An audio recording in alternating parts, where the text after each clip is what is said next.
Welcome to Phase 5.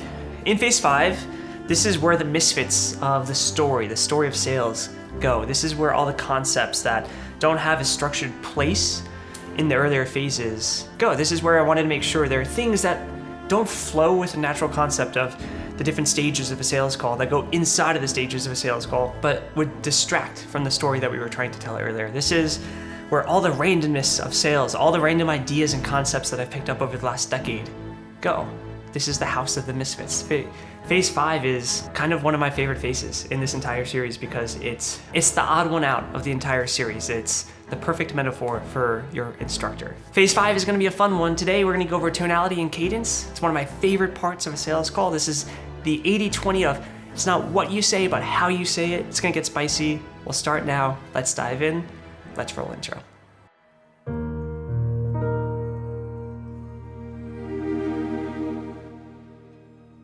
When I'm looking at sales reps, whether it's for me hiring them or me reviewing a call, there are two things that I look at within the first 20 seconds that judge everything about how I look at that rep and their skill level. That is their tonality and that is their cadence. Those are two intangibles that reps often have the hardest time grasping. It's not what you say, but how you say it aspect of a call. And to be an advocate for most sales reps, most people don't know that tonality and cadence are so important because they're not taught it. I actually think I was lucky. I think that I personally kind of was born with understanding how tonality and cadence work. Ironic part is I speak very fast. I speak quickly.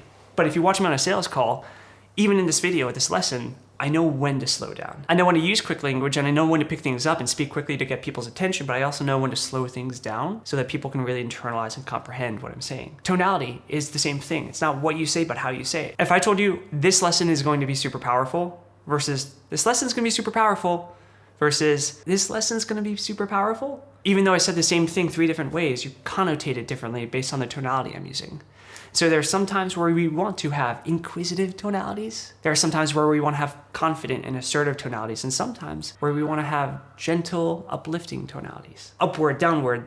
There's a lot of psychology in how we speak. It's actually, before we even get into setting the agenda for this call, the most common argument I have with people in my personal life. Before we even set agenda, let me just say that this lesson, understanding tonality, understanding cadence, is probably the most powerful language technique and language device, communication device you can get into. Sales, this entire series is all about how to have proper communication and conversations with prospects, but it translates perfectly in your personal life. And in your personal life, understanding how to read and play with tonality and cadence in your conversations with friends and family, partners, it's super powerful. And it's gonna help you develop relationships with people that you just never thought possible. I'm excited. Let's hop into the agenda. There are 2 things that we're gonna be covering today. Number 1 is tonality and number 2 is cadence. I think I made that pretty obvious already.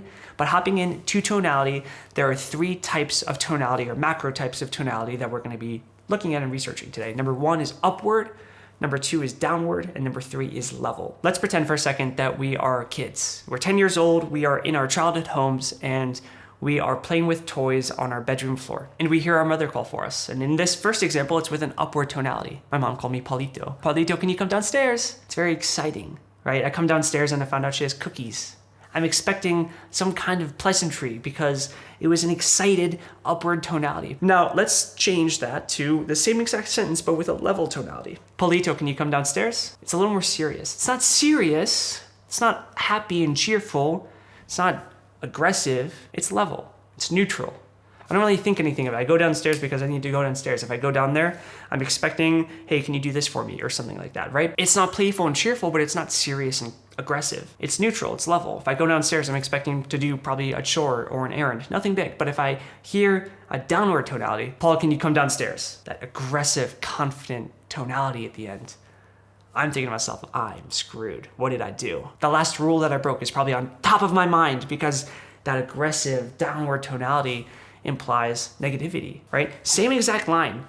Paul, can you come downstairs? But with upward, neutral, and downward tonality. It changes the entire meaning of the sentence. Tonality is incredibly important. And so something we can do on sales calls is use that to our advantage, both in what we are saying, but also what we're hearing. This is why it can be so personal. You'll hear people say things with tonalities, and they'll say one thing but completely say another with their tonality. And their tonality is really their unconscious speaking for them. See, what people say is their conscious, but how people say it is their unconscious, unless they're masters of selling like we are and we know exactly how to use tonality to our advantage. But for the 99% of people that we ever speak to, whether it's prospects or in our personal life, tonality is really their unconscious, their inner soul speaking. It's how they say it. And so that upward, neutral, and downward tonality is huge. On sales calls, if we're trying to paint the picture of happiness and joy in the desired outcome, we can use that upward tonality. We can paint the picture and really show them that the Beachbody is possible. But if we're trying to show them pain and show them that there's something actually serious with what they're doing that's not going to get them to where they want to go, there's something broken about their logic, we can use neutral or downward tonality. We can get serious. We can ask questions in a neutral way to allow them to see where they want to go with it. How do you feel about that? That's a neutral question. Versus a downward question would be, how do you feel about that? All of them are going to get different answers. Even in how we ask questions with our tonality, we're actually implying that the answer should be different. If in that example, we say, how do you feel about that? Versus how do you feel about that? Versus how do you feel about that? Those are all leading toward different responses, positive, neutral, negative. And we can use that in sales calls. There are some times where we want to have inquisitive tonality, where we kind of are almost a little uncertain with what we want to say. And when we use inquisitive tonality, it comes across as delicate. People don't think that we're being aggressive. We can ask aggressive questions, but since we say it with inquisitive tonality, we actually can play the line of what's accepted and what's not. Let's say we're handling objections and we're getting into financial conversations. Part of that is understanding how much cash is in the bank account for them to spend. If I use a serious or even neutral tonality, how much cash is in the bank account? It's an aggressive line to start with, and it's an aggressive tonality, and it amplifies that. But if I instead say, okay, right now, how much cash is in the bank account? It's delicate. Same exact question, but I can get away with it because I'm teetering it back to the line of what's accepted. See, tonality is huge, and it pairs with cadence, which we'll get into in a second. Even in these examples, when I'm saying something in a different tonality, I'm typically changing my cadence. Even when I'm teaching these lessons, there are points where I speed up my cadence and I raise my tonality, and then I do that to stress, to build emphasis on what we're talking about, and then I bring it down to close it out with a serious note, and I slow down my cadence, and I make my tonality more downward. And that makes whatever I'm saying come across as more serious. And when I change into that serious tonality and slow cadence, it makes whatever I'm saying way more gravitational. It makes you really take weight to it versus when I'm speaking like this. And the reason for that is because I want to have juxtaposition in my tonality and my cadence. Just like a skilled vocalist has an ability to sing plenty of different pitches and notes, a good communicationist can use different types of cadence and tonality and create huge juxtaposition so that they can be over here one moment and then over here the other. And the switch, the transition from one to the other, just like someone going from a low note to a high note, the change, the transition, the switch of energy is what actually grabs people's attention. On sales calls, this is such a powerful thing. Let's say we're talking to a prospect that's actually really proud of their current state. It's not at all what they want to be doing or where they want to be. It's not even close to their desired outcome, but they're the kind of person that thinks they've made some kind of progress, and so they're proud. A lot of people want to make $10,000, $15,000, $20,000 a month and get to that $2,000 per month mark and become proud. A lot of people want to lose weight, and when they're trying to lose weight, they might go from 300 pounds to 280, but they want to be at 200 and they're proud. At the end of the day, you should be proud of the fact that you made change, but that pride actually hinders you to an extent from getting to where you want to go. And so on a sales call, if we're asking where they want to be and they are proud of their response, our tonality can actually kind of frame whether or not that's a good thing or a bad thing. In phase 3, we talked about doubt, instilling doubt. And we have questions like whether or not they can do this on their own or they need help, right? But at the same time, one of the ways to instill doubt is through tonality. The way we can use tonality on a call to instill whether or not they should be proud of where they are is huge. If someone thinks that they're on the right track because they've lost 20 pounds over the course of 6 months, but they want to lose 80 pounds in the next 12 weeks, we have to show them there's a big discrepancy between what they've done, where they are, and where they want to go. And so if they're proud, we kind of have to bring that back, but we can't say you shouldn't be proud. If someone's proud on a call and we say, why are you proud? Why are you excited about losing 20 pounds? That's not going to really fly well. They're going to be offended. But we don't say anything that's offensive. We're actually playing the line well. If we say, got it, so we're still 80 pounds away, versus got it, so we're 80 pounds away. Those are two very different connotations that are pulled. One is, yeah, I'm only 80 pounds away. I can actually, I think I can do this. I can probably do this on my own. I'm on a good path. Versus one is like, yeah, I haven't thought about it that way. I'm 80 pounds away. And so we're instilling doubt. We're using tonality to instill doubt, which is one of the most powerful leverage points that we can have in a sales call.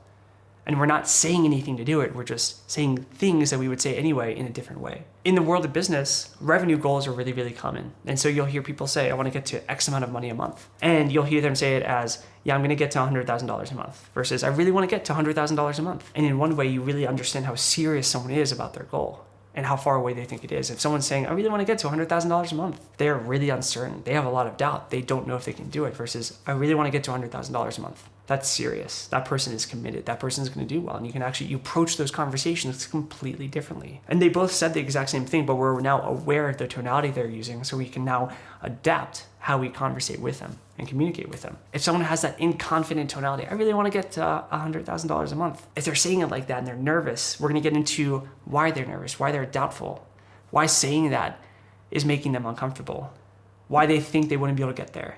But if someone says, yeah, I'm going to get to $100,000 a month, that's where I want to go. That's seriousness. Then great. We're going to go at this from a perspective of awesome. What's the things that are keeping you from getting there so that we can conquer them faster? That person's confident that they're going to get there. So now the game is getting there sooner, faster, speed. But the person who's not confident they can get there, it's not about speed. It's about getting them there. Building the outcome is actually possible and real. Tonality is huge. Tonality is the unspoken reading between the lines language of every single conversation that every single human being in history and forever to come will ever have. Even now, not on sales calls, but running teams, a lot of people ask me how I've gotten good at reading people. And a lot of it, the majority of it, is tonality. When someone says something, whether or not their unconscious is actually aligned with it. If someone's tonality is overly confident and ego-filled versus committed and serious. If someone is nervous versus incapable of actually doing what they're saying, but they feel like they need to say it. If people are saying things that don't line up with what their unconscious is actually saying, I still use tonality to this day. It's incredibly powerful. And different ways that we can get better at it is by just, not even on sales call, but in our daily communication, read into it, consciously thinking about it. When this person is speaking to me, are they level? Are they going downward? Are they getting serious? Are they going upward? Are they getting cheerful, playful? I have a 3-year-old, and to teach emotions, you show them books with faces, happy faces, sad faces, people crying, people that are angry. And what they do is they understand those faces and they tie emotions to that. If someone's like this, they're angry. If someone's smiling, they're happy. You can do the same thing with tonality. You can start to match tonality, upward, downward, level, even the microtonalities, inquisitive, gentle, delicate. You can start playing with different tonalities in different sentences. Sit across from your partner or your parents or your friend or the mirror and start saying the same exact thing in as many different tonalities as you can and thinking, how is this perceived? Asking them how they perceive it. Having them do the same thing to you and seeing what you perceive. You don't have to have 1,000 sales calls to be good at tonality. You just have to speak consistently and at first be deliberate about it. But by practicing this and being aware of this, you're ahead of 99% of those sales reps that don't even ever consider it as a leverage point, a tool in their arsenal. So congratulations. Number 2 is cadence. Just as powerful as how we say something is the tempo of which we say it. Are we slowing down to make sure that our prospect or whoever we're speaking with comprehends and understands everything we're saying? Or are we speeding up because we have a lot to cover and we have to go over things quickly and we want to make sure they're listening but in a different way? When we speed up, people listen attentively because they're trying to make sure they understand everything you're saying. So they have to. When we slow down, they listen because the words are pulling them in. But both can also be used incorrectly. If we slow down for the entire sales call and our entire sales call is a slow cadence, then what people actually do is they drift off. They get bored because that's what the human brain does when there's not enough stimulus for it to keep its attention. But at the same time, if we speak too quickly, if we have 1,000 words in 1 minute and people just can't keep up, we're gonna lose them.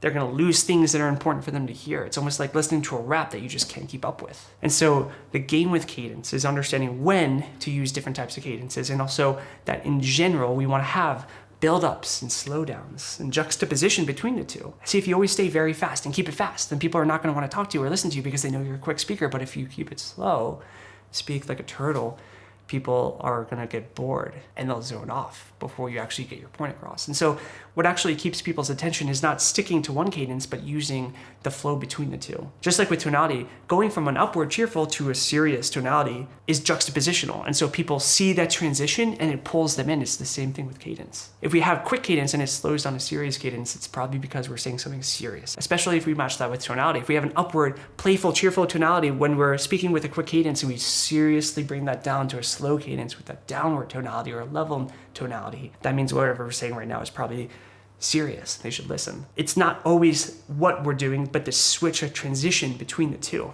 One more analogy to actually bring this point home, think about dry ice and fire. Dry ice is so cold that it can burn you. Fire is so hot that it can burn you. But it's not actually the heat or lack of heat that burns you, it's the transfer of heat. When we touch dry ice, it's so cold that our body transfers heat to it so quickly it burns us. But with fire, it's the exact opposite. The fire is so hot that when it transfers heat to us, it's the transfer of heat. It's not the actual heat that burns us. The transfer or change in tonality or change in cadence is actually what gains attention. It gets people to touch the stove and realize, oh wow, that's hot. If we take this even a step further and we take a frog, people know that you can take frogs, put them in a pot of water and you can boil them to death. And the reason you can do that is because they never feel the transfer of heat. They're cold-blooded creatures. And so as the water slowly gets hotter, so do they, until eventually the blood in their veins is legitimately boiling. It's not actually the heat that killed them, it was the lack of awareness of the transfer of heat. This analogy is getting a bit shaky, so I'm just going to bring this back home and say that it's not one tonality is better than the other, and it's not one cadence is better than the other,